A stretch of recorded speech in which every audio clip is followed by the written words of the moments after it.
Hello friends, welcome है आप सभी का आपके इस कृष्णा आर्ट्स एजुकेशन चैनल में, जो केवल और केवल बोर्ड एग्जाम की तैयारी करवाने के लिए बनी है।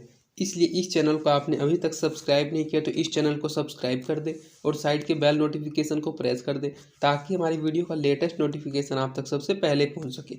और अगर आप हमारे इस यूट्यूब चैनल पर नए हैं तो आप टेलीग्राम चैनल को भी ज्वाइन कर लें।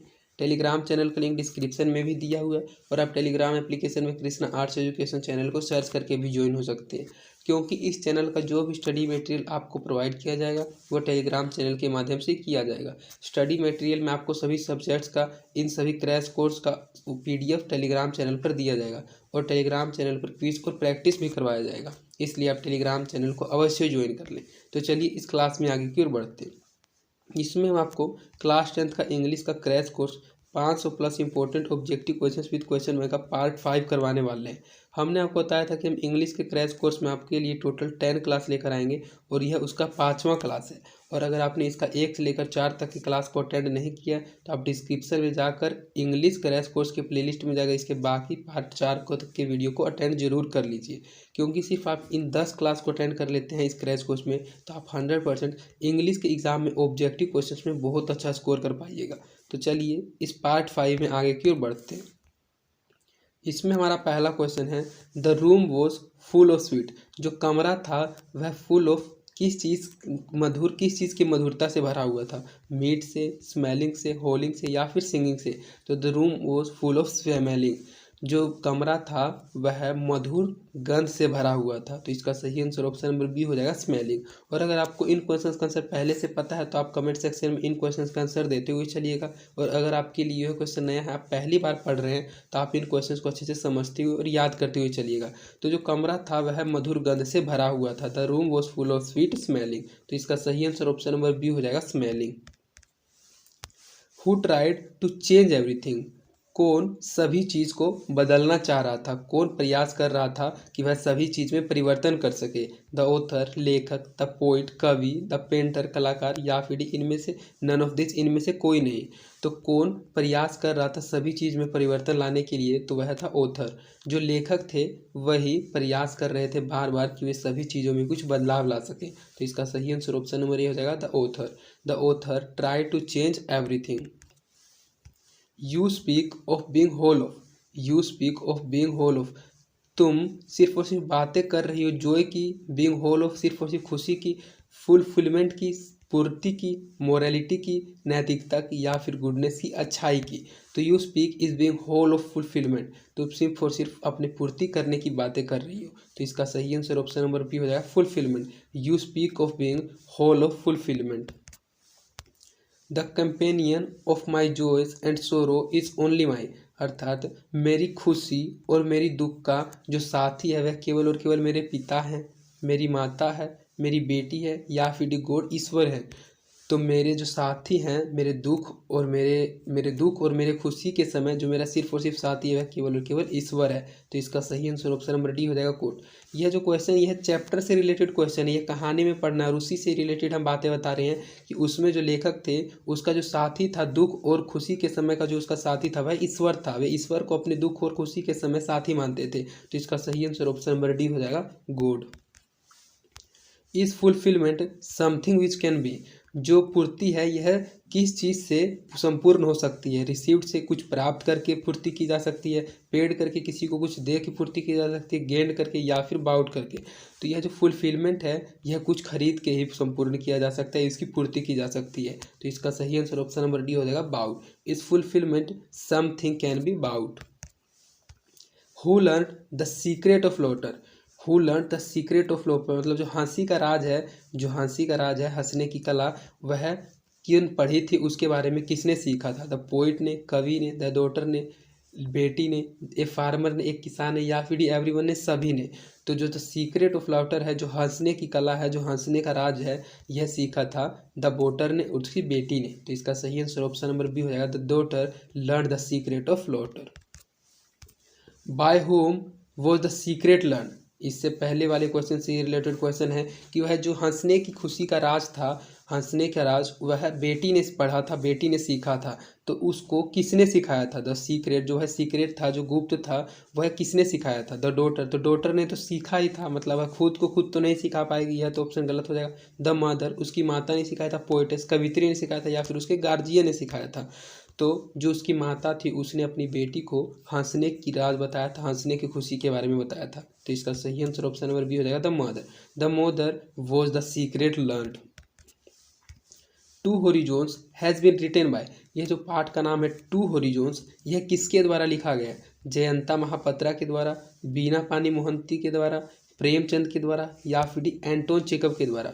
तो यह जो टू हॉरिजॉन्स जो चैप्टर है यह लिखा गया है बीना पानी मोहंती के द्वारा, बीना पानी मोहंती के द्वारा यह पाठ लिखा गया है। तो इसका सही आंसर ऑप्शन नंबर बी हो जाएगा, Bina Pani Mohanty has been written by two horizons. Who wrote a second letter, यहाँ रोट, ये रोट नहीं होगा, यहाँ WROT लिखने वाला रोट होगा। तो किसने दूसरे पत्र को लिखा था? द पेंटर, पेंटर ने लिखा था। एक फार्मर ने लिखा था, एक किसान ने लिखा था, मदर ने लिखा था, या फिर द डॉटर, लड़की ने लिखा था। तो जो दूसरी पत्र थी उस दूसरी पत्र को माता के द्वारा लिखा गया था। पहला पत्र तो बेटी ने लिखा था अपनी माँ को, और फिर उसकी माता ने अपनी बेटी को रिप्लाई देने के लिए दूसरा पत्र लिखा था, सेकेंड लेटर लिखा था। तो इसका सही आंसर ऑप्शन नंबर सी हो जाएगा, the mother. Who wrote a second letter, तो the mother wrote a second letter, माता के द्वारा दूसरा पत्र लिखा गया था। The narrator forgot the, narrator का मतलब होता है कथावाचक, जो कथा में, जो कहानी में क्या क्या हुआ उन बातों को बताता है। तो जो नरेटर है वह क्या भूल गया था? The narrator forgot the boy, जो कथावाचक था, जो कथा को सुनाने वाला है, जो लेखक है, वह लड़का को भूल गया था, वह अपनी पत्नी को भूल गया था, वह अपनी पार्टनर को भूल गया था, या फिर वह एक लड़की को भूल गया था। तो the narrator forgot the girl, जो नरेटर था, जो कथावाचक था, वह एक लड़की को भूल गया था। तो इसका सही आंसर ऑप्शन नंबर डी हो जाएगा, the girl. The narrator forget the girl. The girl invited the narrator at her wedding, तो जो वह लड़की थी उसको आमंत्रित किया गया था कथावाचक के विवाह वाले दिन, कथावाचक के वेडिंग रिसेप्शन दिन, वेडिंग के समारोह के पार्टी के दिन, उत्सव के दिन, या फिर सेलिब्रेशन के दिन। तो जो वह लड़की थी उसको आमंत्रित किया गया था नरेटर के वेडिंग रिसेप्शन के दिन। तो इसका सही आंसर ऑप्शन नंबर बी हो जाएगा, reception. The girl invited the narrator at her wedding reception. What was she for the narrator, what was she for the narrator, यह जो कथावाचक है नरेटर, उस नरेटर के लिए सी मतलब वह कौन है? एक रेयर ब्यूटी है, अधिक सुंदर है, एक रियल गर्ल है, एक बहुत अच्छी लड़की है, ए रेयर लाइफ पार्टनर है, या फिर ए लाइफ फोर्स है?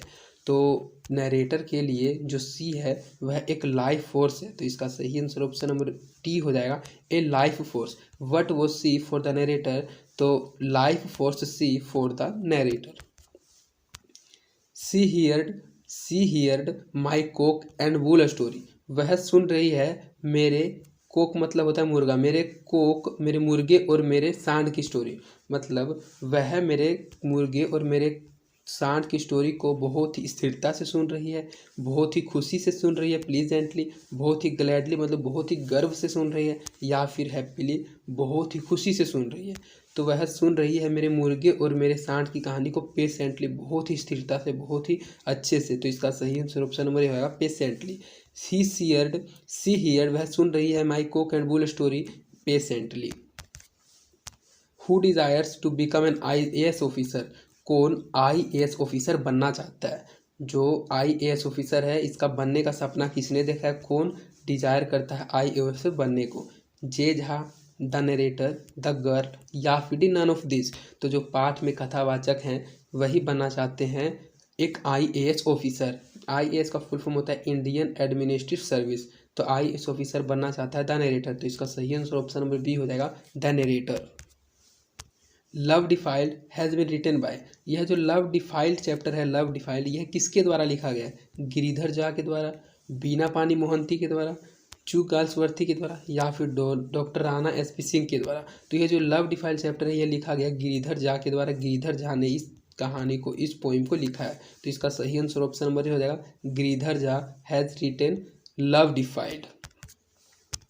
दे live their lives, they live their lives मतलब वे रहते हैं अकेले, वे रहते हैं अपने हॉस्टल में, वे रहते हैं अपने स्कूल में, या फिर रहते हैं वे साथ। तो दे लीव्स दियर लीव्स टुगेदर, मतलब वे रहते हैं उनके साथ। तो इसका सही आंसर ऑप्शन नंबर डी हो जाएगा together, they live their lives together.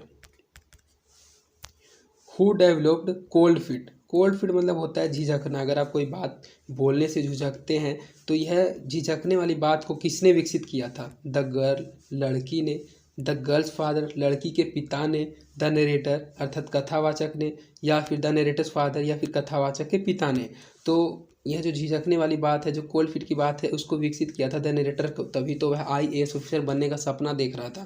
तो इसका सही आंसर ऑप्शन नंबर सी हो जाएगा, the narrator. The narrator developed cold feet. The porter is in deep. Porter का मतलब होता है बोझा ढोने वाला। कोई बोझा ढोने वाला व्यक्ति होता है, उस व्यक्ति को पोर्टर के नाम से बुलाया जाता है। तो जो पोर्टर है is in deep, the porter is in deep, जो पोर्टर था, जो बोझा ढाने वाला था, वह गहरी तरीके से सो गया था। डीप मतलब गहरा, तो वह गहरी तरीके से सो गया था। गहरी तरीके से उसकी मृत्यु हो गई थी। वह गहरी तरीके से काम में लगा हुआ था, या फिर गहरी तरह से वह स्लम्बर, स्लम्बर का मतलब होता है नींद, या फिर वो गहरी तरह से नींद में चला गया था। तो जो बोझा ढोने वाला था वह गहरी नींद में चला गया था, डीप स्लम्बर में हो गया था। तो इसका सही आंसर ऑप्शन नंबर डी हो जाएगा, slumber. The porter is in deep slumber, जो बोझा ढोने वाला था गहरी नींद में चला गया था। The porter's mind a very. Porter का मतलब अभी हमने आपको बताया कि बोझा ढोने वाला होता है। तो द पोर्टर्स माइंड, जो बोझा ढोने वाले का दिमाग था, वह बहुत स्मार्ट था, बहुत ही विटफुल था, बहुत ही यूजलेस था, या बहुत ही डल था। तो जो पोर्टर, जो बोझा ढोने वाले का दिमाग था, वह बहुत ज़्यादा डल था, बहुत ज़्यादा कमज़ोर था। तो इसका सही आंसर ऑप्शन नंबर डी हो जाएगा, dull. The porter's mind a very dull. Who is facing the uphill task? यह जो अपहिल टास्क है उसको कौन फेसिंग कर रहा था? पोर्टर कर रहा था, पोइटेस कर रही थी, द पोइट्स कर रहे थे, मतलब कवि कर रहे थे, माता कर रही थी, या फिर लड़के कर रहे थे। तो जो अपहिल टास्क है, जो बहुत मुश्किल कार्य था, इसको फेस कर रहे थे पोर्टर। तो इसका सही आंसर ऑप्शन नंबर हो जाएगा, पोर्टर। बोझा ढोने वाले ही फेसिंग टास्क को, अपहिल टास्क को फेस कर रहे थे।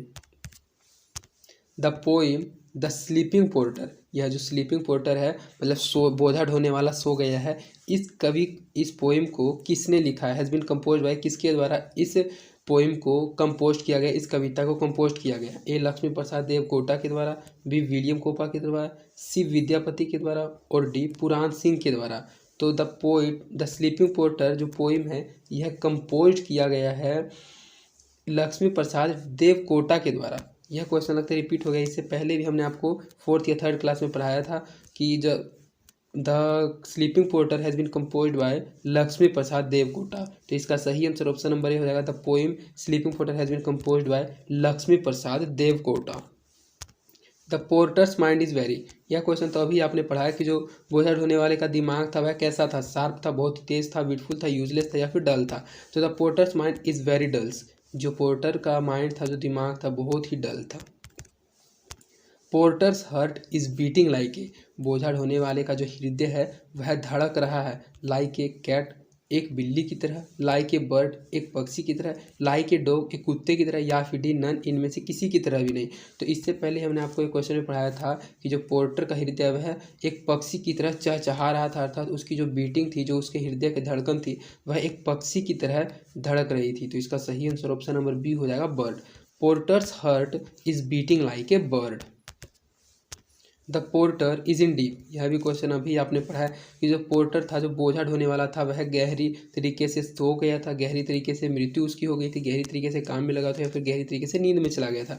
तो the porter is in deep slumber. यह क्वेश्चन बहुत ज़्यादा इंपॉर्टेंट है और यह बहुत बार बोर्ड एग्जाम में पूछा भी जा चुका है, और यह क्वेश्चन बैंक में भी रिपीटेड क्वेश्चन है, इसीलिए यह क्वेश्चन रिपीट हुआ है। तो जो क्वेश्चन रिपीट होता है उसको आपको और अच्छे से याद रखना है कि जो बोझा ढोने वाला था वह गहरी नींद में चला गया था। तो इसका सही आंसर ऑप्शन नंबर डी हो जाएगा, the porter is in deep slumber. The poem Martha has been compose bye. यह जो कविता है मार्था, यह किसके द्वारा कंपोज किया गया है? शेक्सपियर के द्वारा, विलियम वर्ड्सवर्थ के द्वारा, जॉन मिल्टन के द्वारा, या फिर वोल्टर डीलामेर के द्वारा? तो यह जो पोइम है मार्था, यह कंपोज किया गया वोल्टर डीलामेर के द्वारा। तो इसका सही आंसर ऑप्शन नंबर डी हो जाएगा, Walter de la Mare has been composed Martha poem.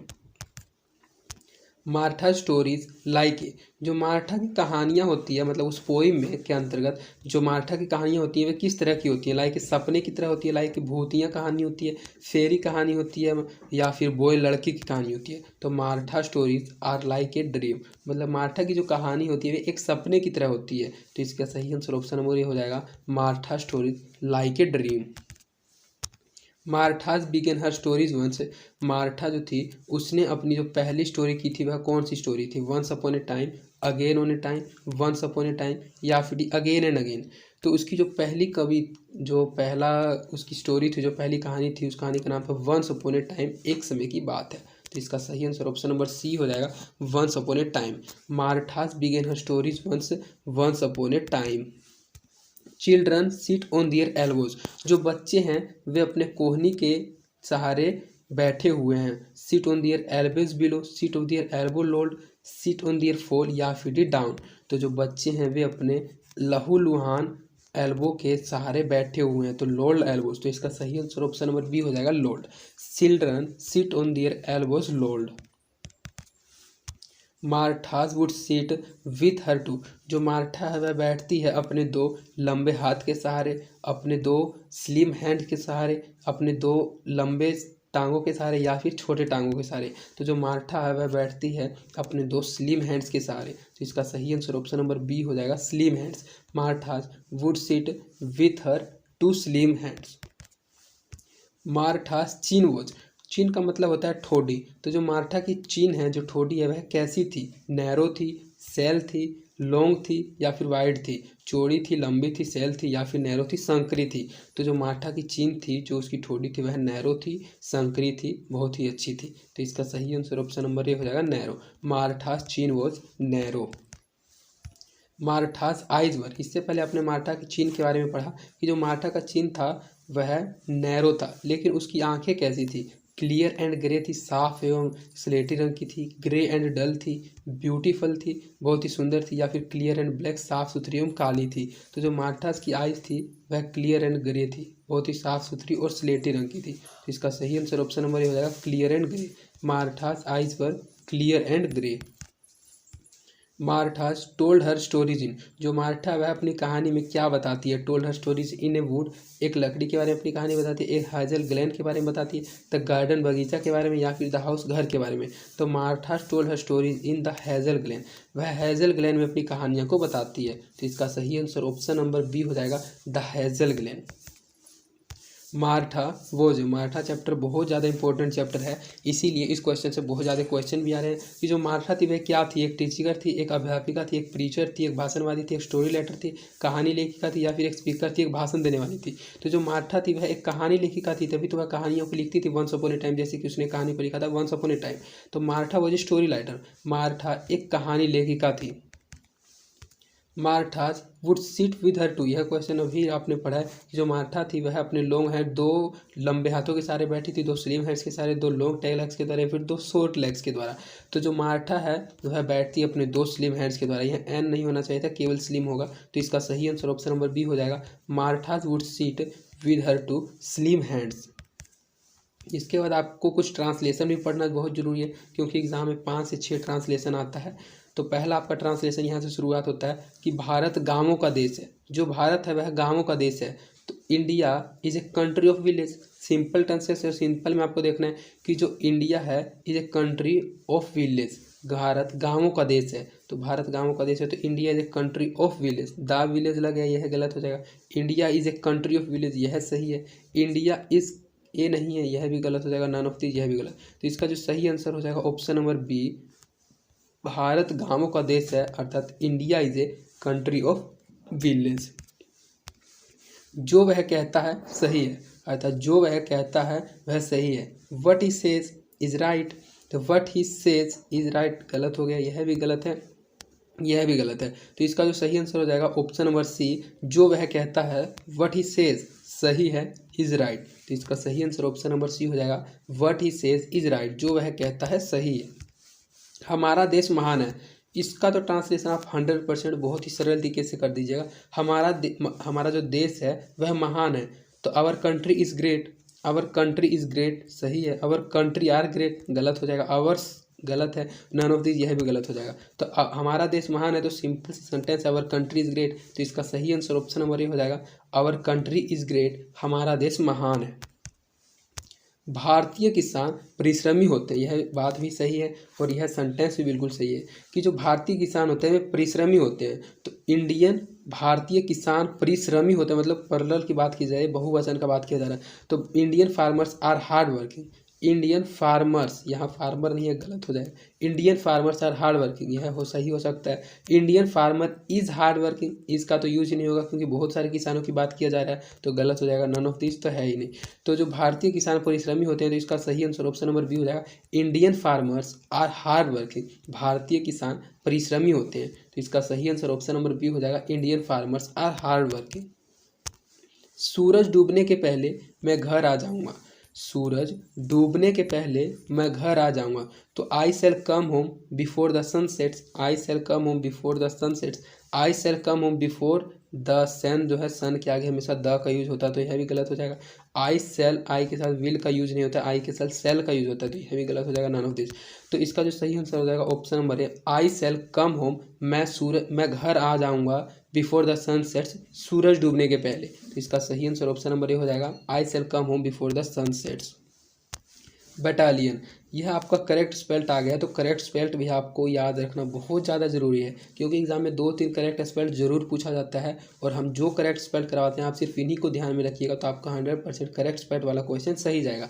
तो बटालियन का स्पेलिंग होता है BATTALION, तो BATTALION आपको दिया गया है सही स्पेलिंग और इसी में से आपको छाटना है, तो BATTALION, BE हो गया, गलत हो गया, BATTALE गलत, BATTA, यहाँ डबल एल है इसलिए यह भी गलत है, BATTA सिंपल एल होता है, स्मॉल एल होता है, सिंगल एल होता है, तो बटालियन यह सही हो सकता है, ये बटालियन है, तो इसका जो सही आंसर हो जाएगा option number C, battalion, BATTALION, battalion.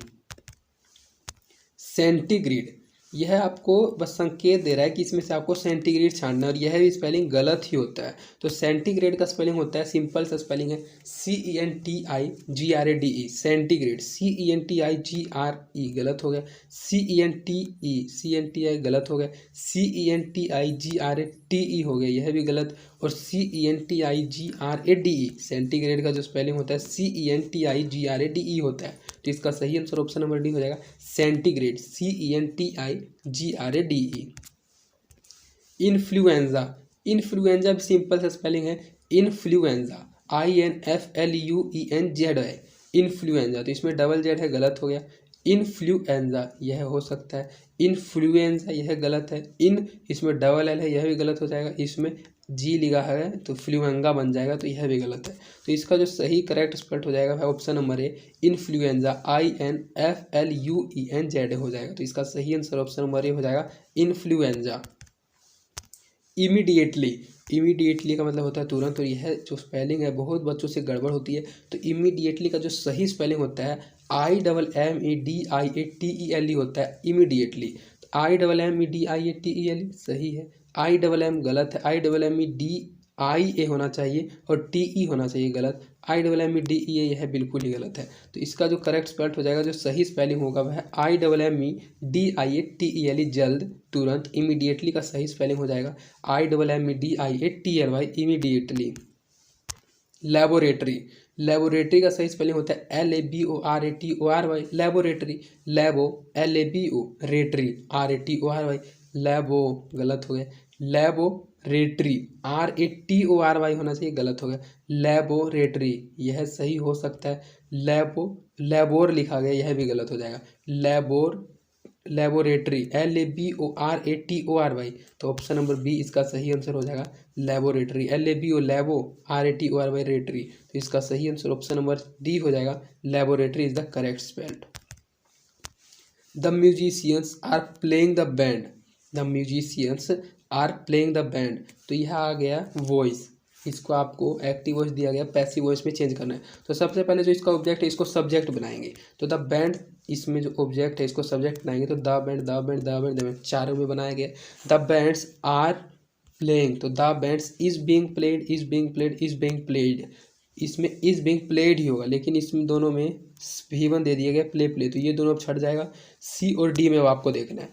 तो the band is being played by the musicians या फिर द म्यूजिशियंस। तो आप जानते हैं कि जो एक्टिव वॉइस से पैसिव बनाने का रूल होता है, सबसे पहला रूल होता है कि जो एक्टिव वॉइस का ऑब्जेक्ट है उसको सब्जेक्ट बनाना पड़ता है। सब्जेक्ट बन गया, उसके बाद आपको वर्ब देखना है, वर्ब भी हमने देख लिया। उसके बाद आपको बाय प्लस ऑब्जेक्ट लगाना है। तो देखिए जो इसका सब्जेक्ट है वह बाय प्लस सब्जेक्ट बन जाता है। तो बाय प्लस सब्जेक्ट तो सिर्फ और सिर्फ ऑप्शन नंबर C में ही है। तो अगर आप पीछे से देखते, आगे वाले रूल की वजह पीछे से रूल से देखते कि सबसे पहले आप यही रूल को देखते कि बाय प्लस ऑब्जेक्ट किस में है, तो आप बिल्कुल सही ऑप्शन नंबर C पहली बार में मार देते। तो आपको आगे से भी रूल को जांचना है और पीछे से भी रूल को जांचना है कि रूल होता है बाय प्लस ऑब्जेक्ट का। तो बाय प्लस ऑब्जेक्ट तो किसी में भी नहीं है, सिर्फ और सिर्फ C में ही है। तो इसका सही आंसर ऑप्शन नंबर C हो जाएगा। The band is being played by the musicians. जो बैंड है वह म्यूजिशियन के द्वारा बजाया जा रहा है। द प्राइज कैन बी वोन बाय हिम। जो इनाम है वह मेरे द्वारा जीत लिया गया। द प्राइज कैन बी वोन बाय हिम, तो यह पहले से ही पैसिव में, इसको आपको सिंपल सेंटेंस में एक्टिव सेंटेंस में बनाना है। तो द प्राइज कैन बी वोन बाय हिम, तो जो हिम है सबसे पहले यह ही बनेगा, तो ही सभी में है। इसके बाद आपको देखना है कि he can win the prize. He can winning गलत हो जाएगा, ही कैन वोन यह भी गलत हो जाएगा, ही कैन विनिंग यह सिंपल सेंटेंस है तो सिंपल से इसका एक्टिव बनेगा। He can win the prize, तो इसका सही आंसर ऑप्शन नंबर C हो जाएगा। उसने इनाम को जीत लिया। He should be been by a doctor. He should be seen by a doctor, वह एक डॉक्टर के द्वारा देखा गया। तो a doctor a doctor a doctor a doctor a doctor should, जो शुड है शुड का शुड रह जाएगा। ए डॉक्टर शुड, तो ये दोनों गलत हो जाएगा A और B। अब आपको C में और D में देखना है। तो C और D में जानते हैं कि आप बाय प्लस ऑब्जेक्ट तो होता है, लेकिन इसमें पहले से ही बाय दिया गया है। इसमें बहुत बच्चे क्या गलती कर देते हैं कि इसमें ऑप्शन नंबर C मार देंगे, ऑप्शन नंबर C नहीं ऑप्शन नंबर D मार देंगे, जो कि बिल्कुल ही गलत है, क्योंकि ये पहले से ही पैसिव में, इसमें आपको सिंपल एक्टिव में बनाना है। तो इसका जो सही आंसर हो जाएगा ऑप्शन नंबर C हो जाएगा। A doctor should see him, एक डॉक्टर ने उसको देखा। He should be seen by a doctor, तो a doctor should see him. Forests must be preserved by us. जो जंगल है वे संरक्षित है हम लोगों के द्वारा, हम लोगों के द्वारा जंगल का बचाव किया जा रहा है। तो इसका जो सही ये प्रिजर्व्ड बाय अस, तो बाय अस यह भी पैसिव में बना गया है और इसको सिंपल आपको एक्टिव में बनाना है। तो अस जो है वह वी में चेंज होगा, तो वी के साथ मस्ट का यूज़ होगा, क्योंकि यह मस्ट है तो शुड आ ही नहीं सकता, ये शुड कहाँ से आ गया, तो यह गलत हो जाएगा।